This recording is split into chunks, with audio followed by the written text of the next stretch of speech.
વડોદરા શહેરમાં ફરી ગુનેગારો બેફામ બન્યા હોવાની ઘટના સામે આવી છે। ગુજસીટોક હેઠળ કાર્યવાહી ભોગવી ચૂકેલા આરોપીએ જામીન પર જેલ મુક્ત થયા બાદ ફરી ગેંગ એકઠી કરીને સોશિયલ મીડિયા પર ખૌફ ફેલાવતો વિડીયો વાયરલ કર્યો છે। ગત જુલાઈ મહિનામાં વડોદરા પોલીસે સૂરજ ઉર્ફે ચુઈ કહાર ગેંગના સાગરીતો સામે ગુજસીટોક હેઠળ કડક કાર્યવાહી હાથ ધરી હતી। આ કેસમાં સંડોવાયેલો કૃણાલ કહાર થોડા સમય પહેલા જામીન પર જેલમાંથી બહાર આવ્યો હતો। જેલ મુક્ત થયા બાદ કૃણાલ કહારે ફરી પોતાના સાગરીતો સાથે ભેગા થઈ સોશિયલ મીડિયા પર ધમકીભર્યા વિડીયો બનાવ્યા હોવાનું સામે આવ્યું છે।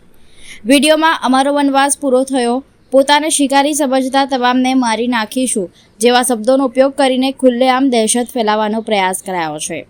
આ પ્રકારના વિડીયો વાયરલ થતાં શહેરમાં ફરી ગેંગ વોર અને ગુનેગાર તત્વોની સક્રિયતા અંગે ચર્ચા શરૂ થઈ છે। સાથે જ ગુનેગારોએ સોશિયલ મીડિયા મારફતે પોલીસ તંત્રને પણ પરોક્ષ પડકાર ફેંક્યો હોવાનું માનવામાં આવી રહ્યું છે।